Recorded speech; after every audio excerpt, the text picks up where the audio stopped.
Psalm chapter 78, New Living Translation. A Song of Asaph. O my people, listen to my instructions. Open your ears to what I am saying, for I will speak to you in a parable. I will teach you hidden lessons from our past, stories we have heard and known, stories our ancestors handed down to us. We will not hide these truths from our children. We will tell the next generation about the glorious deeds of the Lord, about his power and his mighty wonders.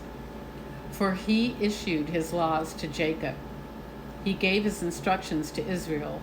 He commanded our ancestors to teach them to their children, so the next generation might know them, even the children not yet born. And they in turn will teach their own children. So each generation should set its hope anew on God, not forgetting his glorious miracles and obeying his commands. Then they will not be like their ancestors, stubborn, rebellious, and unfaithful, refusing to give their hearts to God. The warriors of Ephraim, though armed with bows, turned their backs and fled on the day of battle.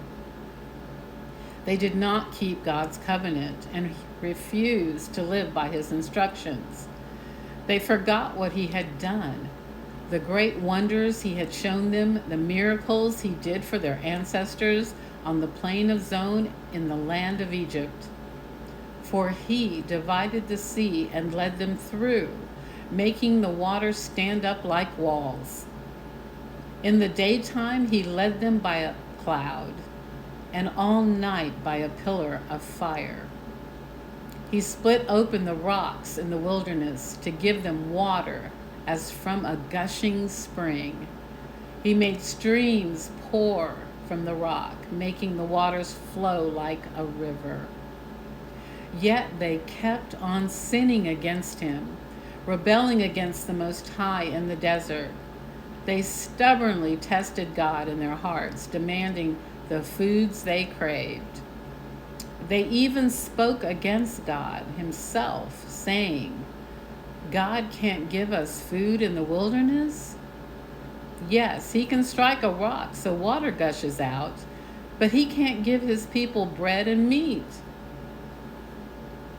When the Lord heard them, he was furious. The fire of his wrath burned against Jacob. Yes, his anger rose against Israel, for they did not believe God or trust him to care for them. But he commanded the skies to open. He opened the doors of heaven. He rained down manna for them to eat. He gave them bread from heaven. They ate the food of angels. God gave them all he could hold. He released the east wind in the heavens and guided the south wind by his mighty power. He rained down meat as thick as dust, birds as plentiful as the sand on the seashore. He caused the birds to fall within their camp and all around their tents. The people ate their fill. He gave them what they craved. But before they satisfied their craving, while the meat was yet in their mouths, the anger of God rose against them, and he killed their strongest men. He struck down the finest of Israel's young men. But in spite of this, the people kept sinning. Despite his wonders, they refused to trust him. So he ended their lives in failure, their years in terror. When God began killing them, they finally sought him. They repented and took God seriously. Then they remembered that God was their rock, that God Most High was their Redeemer. But all they gave him was lip service. They lied to him with their tongues. Their hearts were not loyal to him. They did not keep his covenant. Yet he was merciful and forgave their sins and did not destroy them all. Many times he held back his anger and did not unleash his fury. For he remembered that they were merely mortal, gone like a breath of wind that never returns. Oh, how often they rebelled against him in the wilderness and grieved his heart in that dry wasteland. Again and again they tested God's patience and provoked the Holy One of Israel.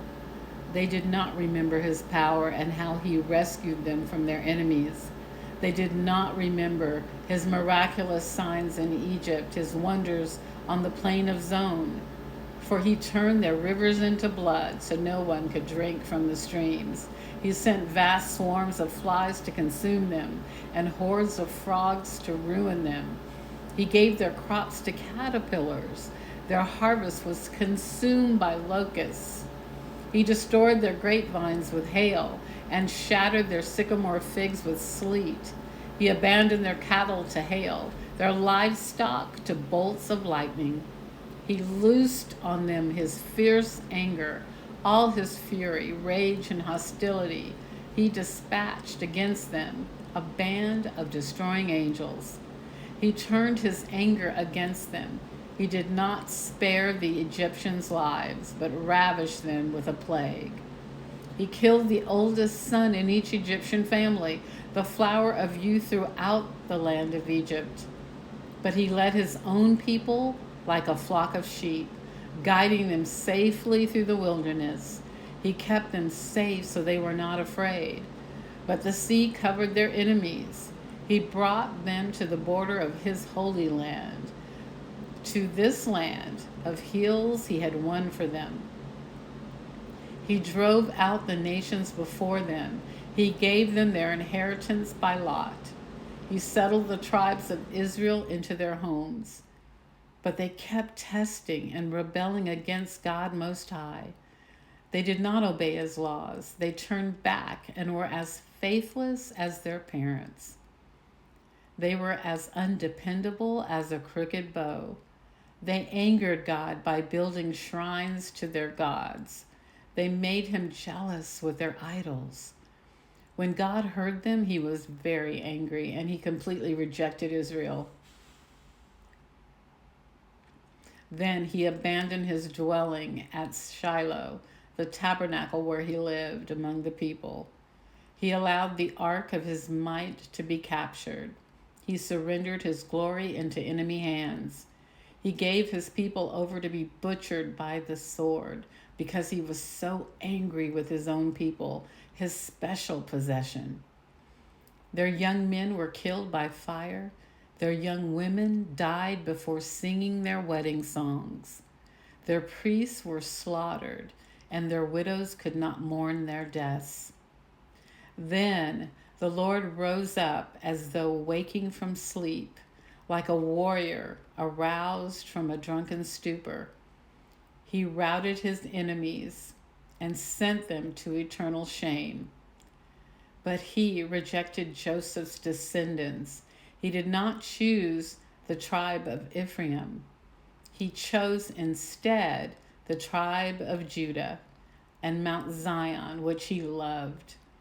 There he built his sanctuary as high as the heavens, as solid and enduring as the earth. He chose his servant David, calling upon him from the sheep pens. He took David from tending the ewes and lambs and made him the shepherd of Jacob's descendants, God's own people, Israel. He cared for them with a true heart and led them with skillful hands.